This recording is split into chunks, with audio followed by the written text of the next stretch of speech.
मैं इस तरीके से सलमा को ज्यादा देर तक नहीं टाल सकता था। मेरी आवाज सुनते ही सलमा खुश हो गई और चहकती हुई आवाज में बोली, खुदा का शुक्र है कि तुम्हारी आवाज सुनने को मिली। शायद गजाला ने तुम्हें नहीं बताया कि मैं पहले भी 2 मरतबा फोन कर चुकी हूँ। मैं अभी अभी घर पहुंचा हूँ। गजाला मुझे यही बता रही थी, तुम इस आदमी के बारे में फिक्रमंद क्यों हो?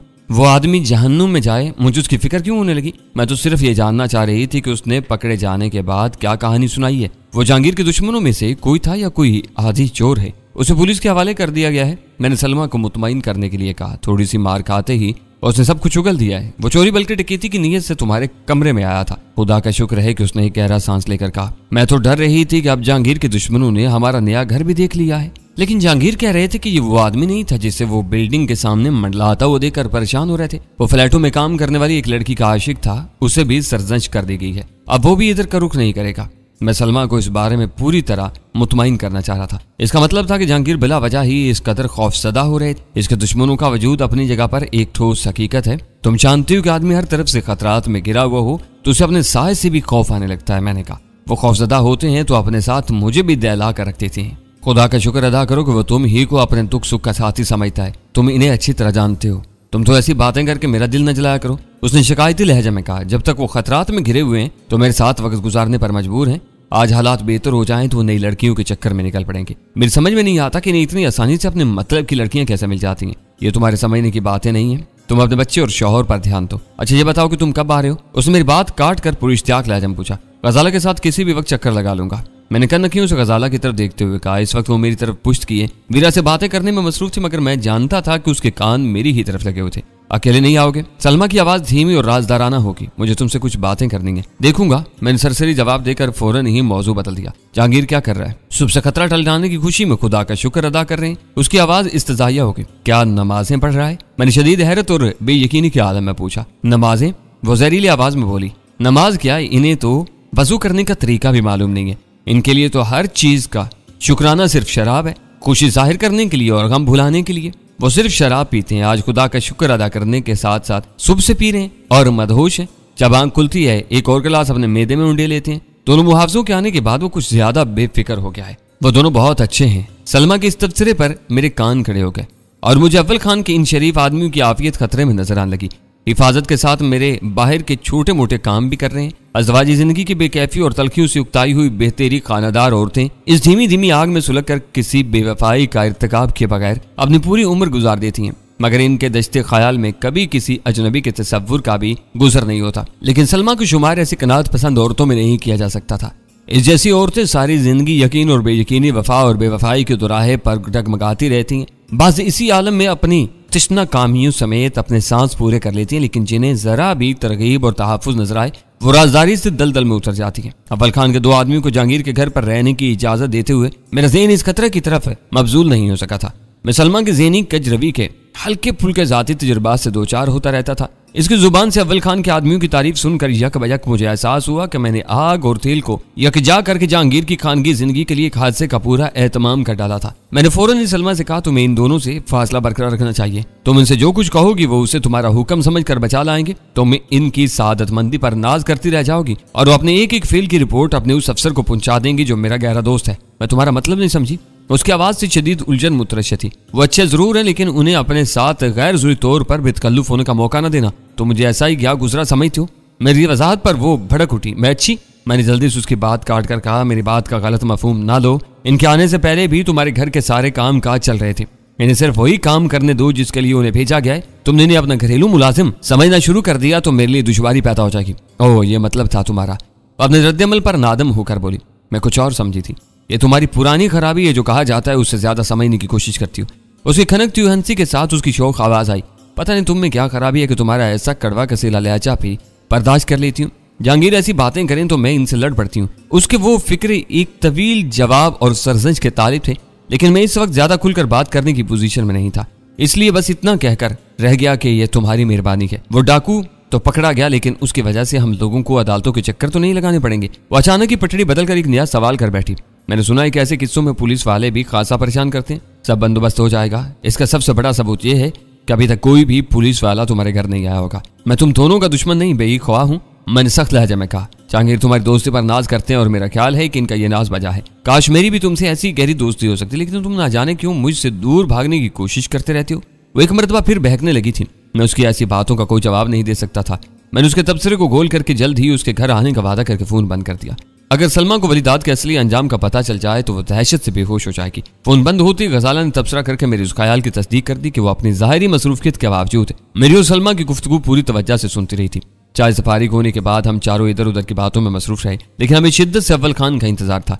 उसके आने के बाद ही रास अलमेडा की तलाश के लिए कोई और मंसूबा तय किया जा सकता था। मैंने इंतजार से उकताकर फोन किया तो पता चला कि अव्वल खान काफी देर पहले दफ्तर से निकल चुका था। मैंने ऑपरेटर्स की मदद से उसे तलाश करने का इरादा किया और तर्क कर दिया। मेरे दानिश में छोटी छोटी बातों के लिए इस लासिल्की आले के इस्तेमाल से उसकी अहमियत और अफादियत कम होती थी। सूरज गरूब होने से जरा देर पहले अव्वल खान आ पहुंचा। उसके बदन पर सूफ वाले दफ्तरी लिबास के बजाय कमीज शलवार नजर आ रही थी। चेहरे मोहरे से भी वो बिल्कुल तरोताजा नजर आ रहा था। मालूम होता है कि रास्ते में अपनी बेगम से मिलते हुए आ रहे हो। मैं सोचता रह गया और वीरा ने बेतकल्फी से अपने बेबाकाना राय का इजहार कर डाला। सोराबगोड से इधर आते हुए मेरा घर रास्ते में पड़ता है। अव्वल खान का लहजा मुदाफाना था। यह न कहो, मैं कहेंगे ऐसे रास्ते बता सकती हूँ जो तुम्हारे घर से ना गुजरते हो। नहा धोकर लिबास तब्दील किए बगैर यह एहसास ही नहीं होता कि ड्यूटी खत्म हो चुकी है। तरोताजा होने के बाद काम करने में कुछ और ही लुत्फ आता है। वीरा से ये कहकर वो मेरी तरफ मुतवज्जा हो गया। तुम क्या खबरें लाए हो? वो हमारा चाय 4 प्लाटों पर मुश्तमिल है। मैंने कहा इसके दोनों तरफ रहायशी मकानात हैं। आते की दीवार की हर तरफ वही ऊंचाई है जो मेन रोड की तरफ नजर आती है, लेकिन पिछली सड़क पर मेन रोड की तरफ पूरी ऊंचाई और पूरी चौड़ाई वाले शटर्स के बजाय दीवार में आम साइज के 2 गेट हैं। बज़ाहिर ऐसा मालूम होता है जैसे इमारत के मकीन अपनी आमदोरफ्त के लिए वही अकबी रास्ता इस्तेमाल करते हैं। इसका मतलब है कि इमारत में दाखिले के लिए अकबी सड़क भी इस्तेमाल की जा सकती है। अव्वल खान ने पुरख्याल अंदाज में कहा, फिर पूछा इमारत के मकीनों के बारे में तुमने वहां पूछताछ तो की होगी? वहां के बाशिंदे इस इमारत को पुरस्कार तस्वुर करते हैं। इमारत के मकीन किसी से मेल जोल नहीं रखते। इब्तिदा में ये समझा गया कि वो कोई सिफारती इमारत है, लेकिन वहां आज तक कोई परचम परदार गाड़ी नहीं देखी गई। एक खास बात यह है कि वहां गैर मामूली आमदोरफ्त नहीं है। आम घरों की तरह दिन में 4-6 बार दरवाजा खुलता है और गाड़ियों में मुकामी या गैर मुल्की आते जाते नजर आते हैं। इस इमारत के बारे में मामूल की आमदोरफ्त के अलावा हर बात गैर मामूली थी। मसलन वहां कभी दूध, अखबार या सब्जी वालों को नहीं देखा गया था। शायद वो लोग अपनी जुमला जरूरियात की अशिया बाजार से खुद ही खरीद कर लाने के आते थे। इस तरह वो अपने आसपास रहने वालों से बिल्कुल कटे हुए थे। किसी को इल्म नहीं था कि वो मकान किसकी मलकियत था और वहां रहने वाले खुद इस जगह के मालिक थे या किराएदार की हैसियत से वहां रह रहे थे। इलाके के दूसरे घरों के बरक्स वहां कभी कोई तकरीब भी देखने में नहीं आई थी। मैंने अपने साथियों को भी इन तफसीलात से आगाह नहीं किया था, इसलिए वो भी इस गुफ्तगू में गहरी दिलचस्पी ले रहे थे और अपने तौर पर सवालात भी करते जा रहे थे। वो सब सुन लेने के बाद वीरा ने कहा, अगर इस इमारत की पुरस्कार तारीख इतनी पुरानी है तो हमें वहां रास अलमेडा के बजाय राडनी आर्क को तलाश करना होगा। मुझे यकीन है कि अमेरिकन कौंसल खाना किसी गैर सफारती अंदाज में इस इमारत का मालिक है। हो सकता है कि वो अपने मेहमानों को वहां ठहराते हो। आजकल रास अलमेडा यहाँ राडनी आर्क नाम से आया हुआ है। वो इसी रूप में वहां हो सकता है। यह भी मुमकिन है कि इमारत के अमले को भी राडनी आर्क की दोहरी शख्सियत का इल्म ना हो और वो इसे सरकारी मेहमान समझ रहे हो।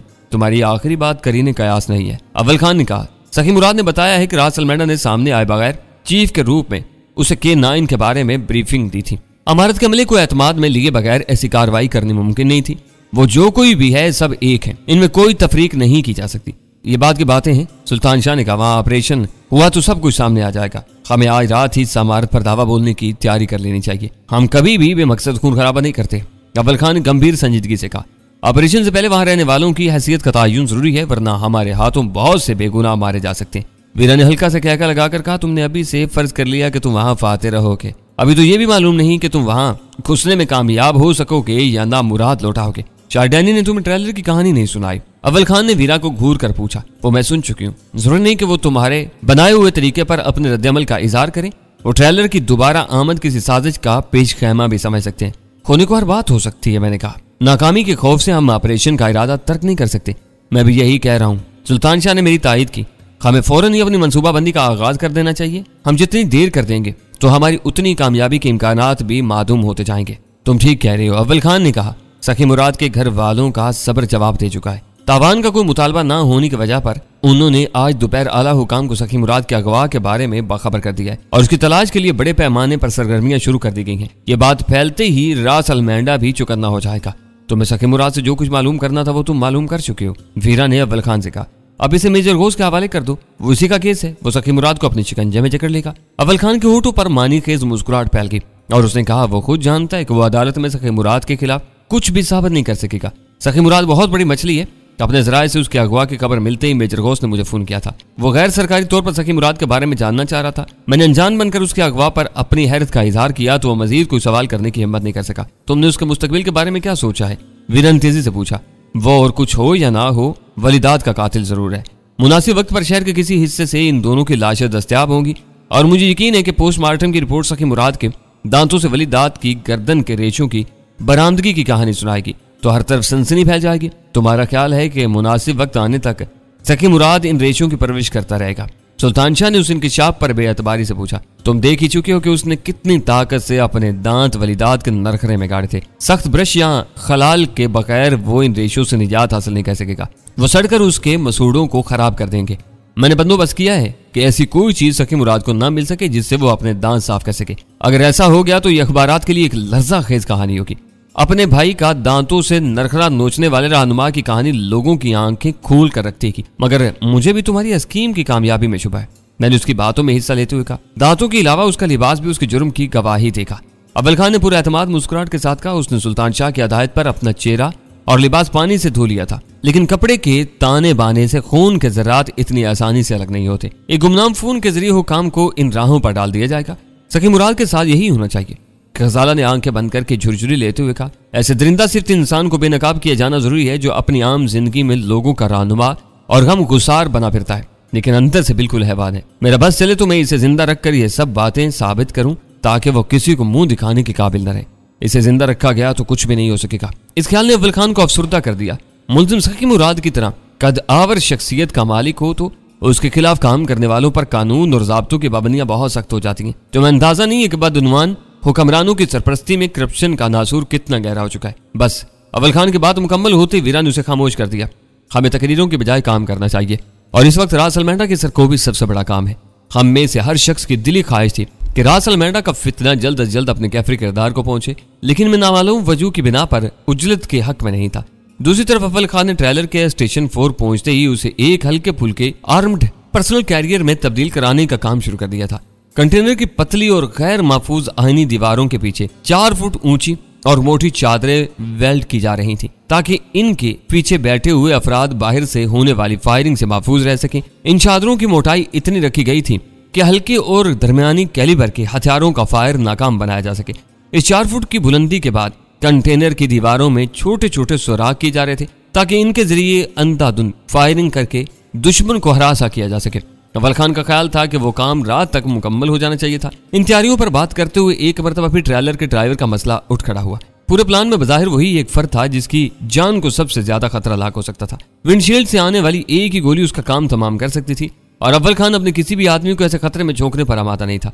खुले मुकाबले में उसके 10 आदमी भी मारे जाते तो शायद उसे इस जंगी नाकामी की परवाह न होती, लेकिन जानते बूझते हुए वो अपने आदमी को जख्मी कराने का खतरा तक मोल लेना नहीं चाहता था। क्यों ना सखी मुराद से यह काम लिया जाए? सुल्तान शाह ने तजवीज पेश की। उसे अव्वल और आखिर मरना ही है तो क्यों ना वो अपने चीफ के हवारियों के हाथों अंजाम को पहुंचे। वीना ने पुरजोर लहजे में उसकी तायद की, लेकिन मैंने उस मशवरे को यकसर मुस्तरद कर दिया। सारा खतरा ड्राइवर के पहचान लिए जाने की सूरत में पैदा होगा। इन्होंने ट्रेलर देखकर ड्राइवर पर ध्यान न दिया और तारीकी ने मदद की तो ट्रेलर किसी मुजाहमत के बगैर अंदर पहुंच जाएगा। मैंने कहा खराबी इस वक्त पैदा होगी जब वो ड्राइवर को पहचानने की कोशिश करेंगे। सखी मुराद एक मारूफ सियासी रहनुमा है, उसकी तस्वीर अखबारात में आती रहती हैं। उसे देखते ही वो खतरा भांप लेंगे। अगर रास अलमेंडा को सखी मुराद के अगवा की खबर मिल चुकी है तो बात और भी गंभीर हो जाएगी। मैं इतना बड़ा खतरा मोल लेने के हक में नहीं हूँ। हम इस बारे में बिला वजह इतनी मगजनी कर रहे हैं। गजाला ने अचानक ही सबको चौंका दिया। रात के गहरे अंधेरे में तारीक कैबिन में बैठे हुए ड्राइवर को कौन पहचान सकेगा? ये सब फजूल बातें, तुम इन लोगों से नावाकिफ हो इसलिए ऐसी बातें कह रही हो। वीरन आसाना लहजे में कहा। अमेरिका इंफ्रारेड टेक्नोलॉजी में बहुत आगे निकल चुका है। ऐसी दूरबीनों के जरिए घूर अंधेरे में भी दूर की अशिया बिल्कुल साफ नजर आ जाती हैं। इस इमारत में जदीद सहूलतों का एक मुनज्जम जाल बिछा हुआ होगा और फिर वहां खुफिया सर्च लाइट्स भी हो सकती हैं जो जरूरत पेश आने पर आसपास के इलाके को मुनव्वर कर देंगी। फिर भी ये कोई मसला नहीं है। गजाला नहायत सादगी से अपने मुवाक्कफ पर कायम रही। अपने आदमी के सर, चेहरे और जिस्म के बाज हिस्सों पर ड्रेसिंग करके नाकाबिले शनाख्त बनाया जा सकता है। उसे देखकर यही समझेंगे कि इनका आदमी किसी हादसे में जख्मी होकर रात के वापस लौटा है।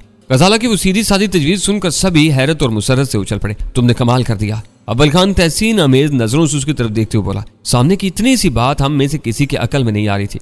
अब हम किसी भी वक्त कार्रवाई कर सकते हैं। मेरी सोचा है मैंने क्या लगा कर कहा। आमतौर पर खामोश रहती है, लेकिन जब बोलती है कफन फाड़ कर बोलती है और हर एक को दंग कर देती है। उसने सीधे साधे अंदाज में सोचने का ये देसी तरीका मुझ ही से सीखा है। सुल्तान शाह बोला, हाँ, इसने तो दूध पीना भी तुम ही से सीखा होगा। वीरा ने जल भुनकर कहा, खाल में रहो। सुल्तान शाह उस पर बिगड़ कर बोला, मैं बदतमीजी पसंद नहीं करता।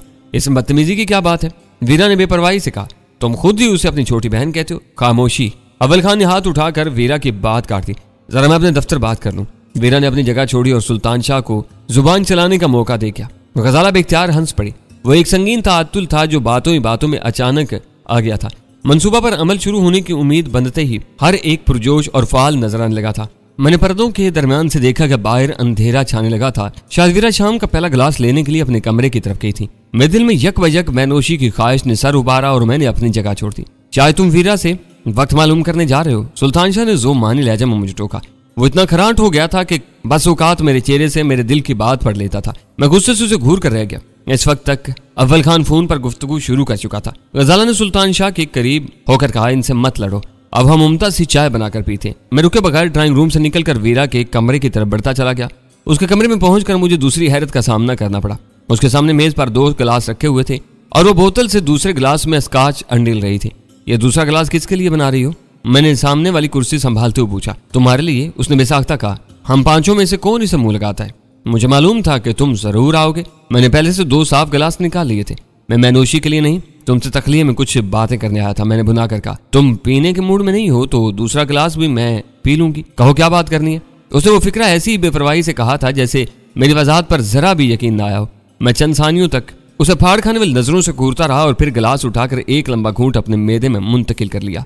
इस वक्त तक वीरा ने एक छोटा सा घूंट लिया था और अपना निचला होंठ दांतों में दबाकर गहरी दिलचस्पी से मेरी तरफ देख रही थी। मैं फौरन ही उसे नजरअंदाज करके सिगरेट सुलगाने में मसरूफ हो गया। मैं पहला कश भी नहीं ले पाया था कि उसने झुककर मेरे होंठों से सिगरेट उचक ली और मेरे कुछ बोलने से पहले ही हंस कर कहने लगी, ये गिलास का हिसाब है, शरीफ बच्चे की तरह अपने लिए दूसरी सिगरेट लगा लो। मैं गजाला की वजह से घर में तुम्हारा लिहाज करने पर मजबूर हो गया हूँ, पर नबाजों का तुम्हारे बाल पकड़ कर थप्पड़ लगाने को तभी ये चाहती है। कभी कभी तुम मुझे आपे से बाहर कर देती हो। मैंने दूसरी सिगरेट सुलगा कर कहा, मेरा लिहाज न करो, बाहर चलकर तुम अपना ये शौक भी पूरा कर सकते हो, मगर ये याद रखना कि शी के इब्तदाई दिनों में मैं ब्लैक क्वीन हुआ करती थी तो मेरे मार्शल आर्ट से तुम सब भी थराते थे। और जमाना था, इस वक्त मैं शी की गुलामी कर रहा था और चिमिलाइट के कुत्तों से भी डरने पर मजबूर था। इसी के बल पर तुम्हारी धौंस चल रही थी और मैंने बाद में तुम्हारा मुकाबला भी किया है। उसने गिलास से मुश्किल चंद छोटे छोटे घूंट लिए थे, लेकिन वो अपनी कुर्सी की पुष्टगाह से सर टिका कर मखमूर आवाज में होले से हंस पड़ी और बोली, मेरा चेहरा बिगड़ा हुआ था तो तुम मेरे साथ इज्जत और एहतराम से पेश आ रहे थे। अब मेरी सूरत कुछ संवरी है तो थप्पड़ लगाने की बातें कर रहे हो। सच बताओ कि तुम्हारे दिल में क्या है? मेरे दिल में तुम्हारे लिए अब सिर्फ हमदर्दी ही हमदर्दी रह गई है। मुझे यूं लगता है जैसे कभी कभी तुम अपने फैसलों पर पछतावा महसूस करते हो और शायद इसी की कसक तुम्हें कुछ तलख बना देती है। पहले तुम ऐसे तो नहीं थे। हसीन औरतों की दिलदारी और नाज बर्दारी के सारे तरीके जानते थे। गड़े मुर्दे मत तो खेड़ो। मैंने गहरा सांस लेकर अपना गिलास उठाया और खाली करके मेज पर रख दिया। शादी इंसान को बाहर से नहीं अंदर से भी बिल्कुल बदल देती है। मुझे कोई पछतावा नहीं है, मैं गजाला के साथ बहुत खुश हूँ। इंसान बीवी के साथ इससे ज्यादा खुशियों की तवक्का नहीं कर सकता, लेकिन महबूबा के साथ इससे ज्यादा खुशियां मिल सकती हैं। उसने मेरी आंखों में झांकते हुए राजदाराना लहजा में कहा, फिर मेरे गिलास में स्कॉच अंडेलते हुए बात जारी रखी। बुरे भले वक्त के लिए आदमी की कोई महबूबा हो तो वो कभी खिसारे में नहीं रहता। मियाँ बीवी का रिश्ता बहुत जल्द पुराना हो जाता है। मुझे लगता है कि तुम्हारा दिमाग खराब हो चुका है, इसलिए आओ चलें। हम दोनों बाहर निकले। क्या तुम दोनों लड़कर आ रहे हो? हमें देखती अव्वल खान बेसाख्ता सवाल कर बैठा। वह फोन से फारिग होकर गजाला और सुल्तान शाह के साथ चायनोशी में मसरूफ था। नहीं तो हम दोनों ने बुखलाकर एक दूसरे की तरफ देखते हुए तकरीबन बैक आवाज कहा, तो फिर तुम्हारी चमकदार आंखों में नमी क्यों झिलमिला रही है? अव्वल खान ने वीरा से पूछा। बाप याद आ गया था।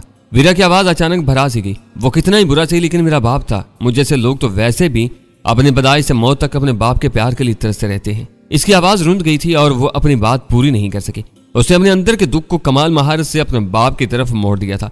मैं नरमी से उसका बाजू थाम कर एक सोफे पर बिठा दिया। गजाला फौरन ही उसके साथ आ बैठी। मैंने अव्वल खान को इशारे से बताया कि वो पी कर आई थी, इसलिए ज्यादा हिसास हो रही थी, वरना उसके बारे में फिक्रमंदी की कोई बात नहीं थी। फिर तुमने क्या तय किया है? मैंने अपनी निशिस्त संभालने के बाद वीरा की कैफियत को नजरअंदाज करते हुए ऊंची आवाज में अव्वल खान से पूछा, रासलमेंडा के शिकार के लिए कौन सा वक्त मुनासिब रहेगा? आज इस प्रोग्राम को मुलतवी कर दो। अव्वल खान पुरतशवीश नजरों से वीरा की तरफ देखते हुए बोला, वीरा को शायद तुम लोगों की देखभाल की जरूरत है। मैं शर्मिंदा हूं कि मैंने यहाँ का माहौल बोझल कर दिया। वीरा पलके झपकाते हुए बोली तो उसकी आंखों में खुमार के गुलाबी डोरे तैर रहे थे। वो कह रही थी, मैं बिल्कुल ठीक हूँ, मेरी वजह से प्रोग्राम मुलतवी करने की जरूरत नहीं। मैं खुद भी इस मुहिम में शरीक होना चाहूंगी। ये हम बाद में तय कर लेंगे कि इस मुहिम में किस किस को शरीक होना है। मैंने कहा। फिर अव्वल खान से पूछा, ये बताओ कि स्टेशन 4 की क्या खबरें हैं? कंटेनर कब तक तैयार हो जाएगा? 1 घंटे में सारा काम खत्म हो जाएगा। अगर हम अभी कोई फैसला कर लेते हैं तो रात के 1 बजे के बाद मेरे आदमी किसी भी वक्त टारगेट पर पहुंच सकते हैं। मेरे आदमियों को तैयार होने में वक्त नहीं लगेगा। हमें इस इमारत को दोनों तरफ से देखना होगा। क्या तुम्हारे पास इतनी नफरी मौजूद है? मैंने उसके फंसे हुए आदमियों की तादाद पर गौर करने के बाद सवाल किया। सखी मुराद पर मामूर एक आदमी को हटाना पड़ेगा। जहांगीर के घर पर अगर रात में सिर्फ एक आदमी रहेगा तो कोई फर्क नहीं पड़ेगा। सुबह जरूरत हुई तो मैं वहां दूसरा आदमी भी भेज दूंगा। तुम्हारे फ्लैट पर दोनों आदमी जाया हो रहे हैं, इन्हें साथ लेना पड़ेगा। अव्वल खान ने पूरी वजाहत पेश कर दी। यहाँ का मामला जरा टेढ़ा है। मेरे और सुल्तान शाह के साथ वीरा भी चलने पर मुसर रही तो गजाला यहाँ अकेली रह जाएगी। मैं इसके बारे में कोई खतरा मोल नहीं ले सकता। आप मेरी तरफ से बेफिक्र रहें। मैं दरवाजे मुकफ्फिल करके आराम से सो जाऊंगी। मैं अपनी वजह से किसी पर कोई जबर नहीं करना चाहती। गजाला ने बेखौफी से कहा, जो औरत अच्छी हथियारों के इस्तेमाल से वाकिफ हो वो किसी खौफ के बगैर अकेली भी रह सकती है। कंटेनर में 7 आदमी बल्कि कमांडो मौजूद होंगे। 8वां ड्राइवर होगा। ट्रेलर वालों को बाहर से मदद फराम करने के लिए एक 4 नफरी मोबाइल यूनिट पूरी तैयारियों के साथ मौजूद रहेगा। इसी किस्म के 2 यूनिट अकबी समत से अंदर घुसने के लिए तैयार रहेंगे। इनमें 6 अफराद होंगे। अव्वल खान के लिए वो उसका पेशा वराना मौजूद था। वो पूरी तफसील के साथ अपना प्लान पेश कर रहा था।